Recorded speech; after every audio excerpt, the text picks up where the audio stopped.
자, 오늘은 유럽 허니문 반자유 패키지 중에 가장 또 판매가 잘 되는 스위스 파리 9일 여정으로 상품을 분석해보는 시간을 가지도록 하겠습니다.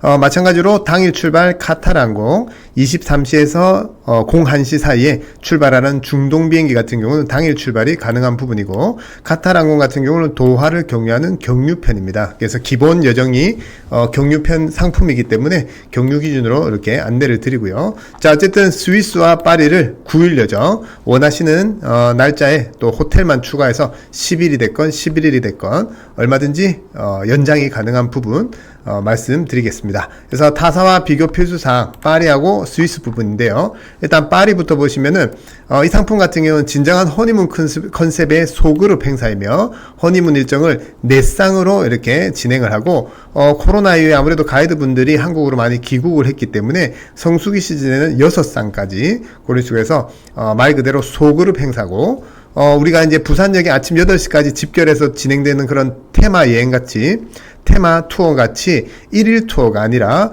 저희는 허니문 투어라고 말씀드릴 수가 있습니다. 그래서 남녀노소 섞여서 같이 투어하는 게 아니라 허니문들만 이렇게 같이 투어하는 그런 프로그램입니다. 아울러서 이제 루브르 박물관 입장료도 이렇게 포함이 되어 있는 부분 그렇게 참고를 해 주시고요. 그리고 파리에서 요즘 이제 허니문 같은 경우 스냅은 이제 필수 사항이라고 말씀드릴 수가 있는데, 단독 허니문 스냅이 촬영이 1시간 들어가 있고요. 그래서 미니 스냅과 단독 스냅을 잘 비교하셔야 되는데, 미니 스냅은 2쌍 3쌍 같이 이렇게 간단하게 촬영하는 반면 이렇게 단독 같은 경우는 말 그대로 한 쌍만 이렇게 진행을 하기 때문에 아무래도 비용도 그렇고 내용도 좋을 수밖에 없겠죠, 그죠? 그 다음에 이 상품에서 가장 중요한 것 중에 첫 번째가 6개월 전에 조기 예약에 한해서 우리가 이제 파리에 가시면 뭐 열에 9분 정도는 세네강 유람선을 탑승을 하신다고도 해도 과언이 아닌데, 출발 60일 전에 예약자에 한해서 유람선 티켓 이거 해봐야 뭐 환율에 따라서 15,000원 2만원 밖에 하지 않는데요, 저희가 디너 크루즈로 변경을 해드립니다. 그래서 유람선을 타면서 이 사진에서 보시는 것처럼 식사를 이렇게 하는 것으로 이제 업그레이드를 해드리게 되는데, 이는 60일 전에 계약자에 한해서 현지와, 그래서 허니문 패키지가 좋은 건 뭐냐면 자유여행은 이걸 원하면은 단품으로 별도로 구매를 해야 되는데, 현지와 연간 계약을 맺어서 한국의 여행사의 계약을 독려하기 위해서 현지에서 제공해주는 프로모션입니다. 그래서 60일 전에 우리가 예약자 명단을 넣으면 현지에서는 무조건 업그레이드 해주는 걸로, 그런 식으로 해서 디너 크루즈 1인 17만원 정도 환율에 따라서 그 이상 되는 비용의 특전을 그렇게 업그레이드가 된다라고 그렇게 이해를 해주시면 될 것 같습니다. 그 다음에 스위스에서 또 가장 중요한 것은 뭐냐면 융프라우 등전권 포함입니다. 많은 분들이 이렇게 텍스트가, 유럽 상품은 텍스트가 많으니까 우리가 풀빌라나 리조트를 보고 가는 게 아니잖아요. 그러다 보니까 꼼꼼히 비교하기가 너무 어려운데요. 그래서 융프라우 할인권이 아니라 등전권 포함입니다. 같은 세 글자인데도 불구하고 1인 비용이, 자, 어쨌든 등전권이 포함되어 있으면 환율에 따라서 25만원까지도 지금 하는데요. 이런 것들 할인권을 받아서 가면 30% 할인권이니까 현지 가서도 또 17만원, 20만원 비용을 지불을 해야 되는 거죠, 그죠? 그렇기 때문에 이런 부분들은 꼼꼼히 잘 따져보시고요. 그 다음에 이제 이게 왜 비싸겠냐면은, 이제 유럽의 제일 높은 이제 봉우리죠. 유럽의 지붕이라고 하는 융프라우로 올라갈 때 어쨌든 산악열차를 타고 뭐 한 두어 번 이제 이렇게 갈아타서 이제 2시간 정도 해서 이제 올라가고요. 위에서 1시간에서 2시간 자유시간 가지고 또 2시간을 이렇게 내려오는 그런 여정인데, 그래서 코로나 기간 때 또 이런 케이블카 같은 게 이렇게 생겨가지고 내려오실 때는 다소 편하게, 올라갈 때는 기차로서 육지에서 보고 내려올 때는 이렇게 하늘에서 내려볼 수 있도록 이렇게 익스프레스도 같이 이용할 수 있는 등전권이 포함입니다. 이 부분 꼭 비교를 잘 해주시고요. 그 다음에 그 지금 인터라켄 같은 경우, 인터라켄은 이 융프라를 올라가기 위한 그 산악열차를 타기 위해서 집결되는 마을입니다. 인구가 뭐 한 10,000명 되려나?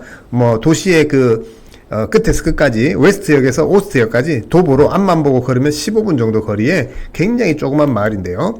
여기에 한국인 전문 가이드분이 진짜 2분 혹은 3분 정도, 바쁜 성수기에는 한 식당에 일하시는 분들도 한국말만 조금 하면은 뛰어나간다 할 정도로 어쨌든 그런 부분인데, 저희는 스위스 호수 투어가 일정에 포함이 되어 있습니다. 그래서 요 호수 투어 같은 경우는 패턴에 따라서 뭐 예를 들어서 이제 박수에 따라서 빠져 있는 경우도 있는데 그런 내용을 참고를 해주시고, 아시다시피 사랑의 불시착 촬영지로 굉장히 유명한 그런 스팟을 세 군데를 개별 여행을 가려면 한 군데 한 군데 또 버스나 기차를 이동해서 번거로운 부분을 반나절 차량 가이드로 한 번에 이렇게 투어를 해주면서 그렇게 굉장히 편리한 투어. 그리고 이제 특히나 이 이젤발트 같은 경우는 그 현빈 씨가 드라마에서 이렇게 올겐을 연주했던 호숫가에서 올겐을 연주했던 지역으로 굉장히 유명하죠, 그죠? 그런 식으로 굉장히 인기가 좋습니다. 자, 포함상 왕복 항공권, 그 다음에 정규 호텔하고 1급 호텔 6박 그렇게 되어 있습니다. 그래서 스위스나 파리 같은 경우, 스위스는 아무래도 산골이고 이런 부분이기 때문에 대부분은 호텔이 좀 큰 차이가 없습니다. 이 부분도 다음에 영상으로 한번 다룰 예정에 있고요. 그 다음에 이제 교통이 중요한 유럽이기 때문에 그런 식으로 되어 있고, 조식은 포함이고요. 일정상의 한국인 가이드, 그 다음에 구간권 기차 비용, 그 다음에 파리와 스위스를 다니는 이제 KTX 같은 이제 기차, 그죠? 고속열차죠. 그 다음에 루브르 박물관, 그 다음에 파리에서 유람선 티켓, 조기 예약이 되면은 이게 디너 크루즈가 되겠죠. 그 다음에 교통권, 그런 식으로 포함이 되어 있고, 파리의 단독 허니문 스냅, 그 다음에 융프라우 할인권이 아닌 등정권이라는 거, 그 다음에 호스투어, 가이드 팁, 여행자 보험까지도 저희가 다 포함이 되어 있다라고 보시면 되겠습니다. 불포함 사항은 우리 여러분들이 자유여행을 가더라도 이건 무조건 유럽은 환경세 같은 것을 호텔에서 내도록 되어 있기 때문에 포함을 시킬 수가 없고요. 1박당 호텔 등급에 따라서 3,000원에서 많게는 7,000원 정도, 만원까지도 이렇게 되는데요. 이거는 현지의 호텔에 지불을 하시게 되고, 그 다음에 이 상품의 이제 시즌에 따라서, 시기에 따라서 봄, 가을에 좋은 시즌에 가면은 저희가 그랜드발트 1박을 하게 되는데, 이때 호텔의 짐을 비용, 보내는 비용, 오래 봐야 뭐 가방 하나당 뭐 만원 정도, 15,000원 정도 이렇게 보시고요. 그 다음에 물값 테이블 팁. 유럽은 현지인들도 식당을 가면 물을 사서 마십니다. 뭐 여러가지 이유가 있는데 그건 다음에 또 안내를 해드리도록 하고, 그래서 물은 한 병 드실지 두 병 드실지 모르니까 불포함으로 이렇게 해뒀고요. 파리 스냅 작가 팁 1인 25유로 정도는 불포함으로 되어 있습니다. 아무래도 이제 한국에서도 우리 여러분들 이제 결혼하시기 전에 뭐 촬영하시다 보면 아무래도 뭐 시간을 두고 하지만 뭐 결과물에 따라서 뭐 이렇게 작가의 어떤 성향에 따라서 이제 좀 오버하는 시간들이 있을 수도 있고, 그죠? 그런 식으로 해서 팁이 1인 25유로로 불포함 사항이고, 자, 그 다음에 가장 중요한 것은 우리가 자유여행이 아니라 허니문 패키지이기 때문에, 허니문 패키지에는 단독으로 되는 경우는 현지가 마이너스예요. 마이너스가다 보니까 출발 30일 전에 포함 사항이 변경되거나 출발 전에 추가 요금을 이렇게 요구하는 경우가 있어요. 그래서 다른 타사의 유럽 허니문 패키지 상품을 보면 비고가 이렇게 적혀 있는데 그걸 꼼꼼히 확인을 하셔야 되고, 저희는 한 쌍일 경우에도 일정의 변경이나 추가 요금을 요구하지 않는 점, 이런 부분도 원하시면 계약서에 다 적어 드릴 수 있습니다. 이런 것들이 눈에 보이지 않는 아주 중요한 그런 부분들입니다. 자, 어쨌든 예식 당일날 인천에서 도하를 경유해서 낮 시간에 쥐리를 도착하시면 쥐리 자유관광 이렇게 하시고요. 쥐리 같은 경우는 역 앞에 바로 나오면은 또 바노프 거리가 이렇게 있고요. 그 주변에 이렇게 편하게 이렇게 보셔도 1시간 정도면 구시가지하고 보실 수가 있고, 그 구시가지 끝에 이런 아름다운 또 호수가 있죠. 그런 식으로 해서 또 루체른으로 해서 저희가 구간권을 끊어드리면 편하게, 그러니까 쉽게 얘기하면 쥐리에서 왜냐면 공항이 쥐리에 있기 때문에 인터라켄을 가시기 전에 이제 중간에 인터라켄 그 루체른에서 사진에서 보시다시피 유럽에서 가장 오래된 목조다리가 있고요. 꽃탈배에서도 나왔었죠, 그죠? 자, 어쨌든 그런 식으로 해서 개별적으로 편하게 이동을 하시면서 투어를 하시고 인터라켄에 도착을 하시게 됩니다. 그래서 호텔도 아까 얘기한 것처럼 마을이 작아가지고요. 저희가 자료를 다 드리는데 이거 뭐 못 찾아서 문제된 적은 거의 없기 때문에 걱정 안 하셔도 되고, 그 다음에 3일차에 호텔 로비에서 이제 가이드분 만나서 이제 반나절 호수 투어, 그래서 나중에 목액 시점에 따라서 안내를 해드리는데 오전 투어가 될 수도 있고 오후 투어가 될 수 있고, 그런 식으로 앞서 설명드린 이렇게 반나절 투어하고 또 나머지는 또 자유여정으로 두 분이서 시간을 가질 수가 있습니다. 그 다음날 우리 융프라우 같은 경우도 개별 등정을 하고, 전날 우리 가이드분께서 등정권입니다. 다시 한번 할인권 아닌 등정권을 안내를 받고, 아까 말씀드린 대로 해서 약 2시간 정도 올라가고 또 2시간 정도 내려오고, 위에서 컵라면도 드시고 자유시간 2시간 정도 가지고 내려오시면 되는데요. 그 다음에 이제 4월에서 10월까지는 이렇게 그랜드발트 산장 호텔에서 1박, 이런 식으로 해서 샬레 호텔이라고 해서 뭐 좋은 호텔은 아니고요. 흔히 그런 스위스에서 영상이나 사진에서 보는 그런 산장 호텔에서 1박을 하는데 요것이 이제 좀 인기가 이제 후기가 좀 좋더라고요.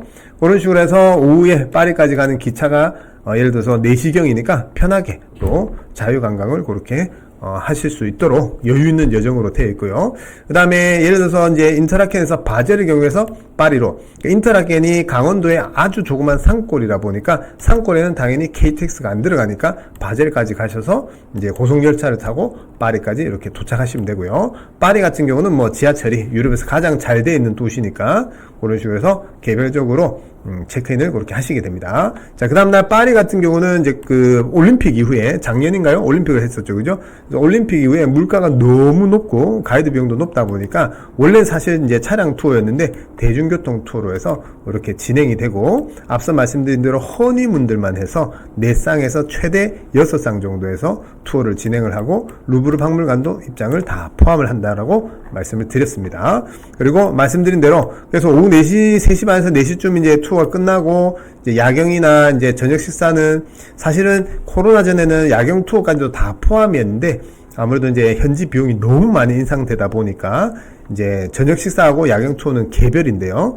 60일 전에 예약을 하시게 되면 요게 우리가 적용이 되면 식사도 제공이 되면서 야경 투어도 커버가 되는 그런 식의 부분이니까 꼭 이 특전을 놓치시면 안 됩니다. 그런 식으로 해서 파리를 전일 투어를 하고 또 하루 정도는 이제 하루 자유가 있고요. 그렇게 자유시간 내에 앞서 말씀드린 스냅 촬영이 있고 작가분 팀만 불포함으로 그렇게 안내를 드렸습니다. 그런 식으로 해서 풀데이 하루가 있고 그 다음날 하루 자유가 있고 그 다음날 뭐 15시경 비행기 그러니까 반나절 정도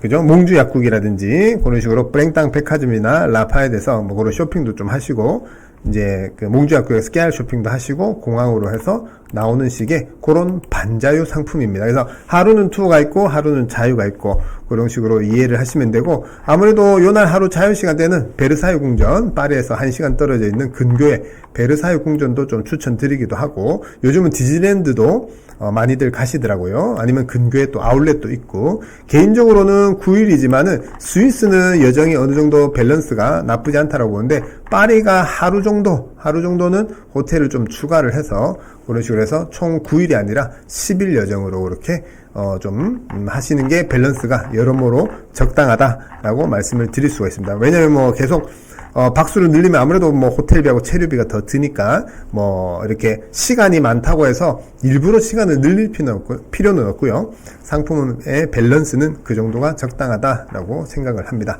자, 그래서 지난 좀 오래된 지난 한 5, 6년 전에는 이 스위스 파리 일정 같은 경우는 부동의 1등 유럽 허니문 코스로서 판매가 굉장히 많이 됐고요. 파리 인 스위스 아웃을 해도 되지만 다른 영상을 한번 보시면 우리 쇼핑한 물건, 파리에서 쇼핑한 물건 텍스프리 때문에 스위스 인 파리 이런 식으로 이렇게 일정을 잡는 것을 그렇게 추천드립니다. 그리고 이제 스위스 같은 경우는 아직도 직항편이 많지는 않기 때문에 항공 관련한 것도 서둘러서 좀 준비를 하셔야 직함을 그래도 저렴한 요로 그렇게 예약이 가능하기 때문에 서둘러서 참고해 주시고 문의사항은 우리 벨라 이탈리아로 이렇게 해주시길 바라겠습니다. 자, 다음 시간에 새로운 정보로 인사드리겠습니다.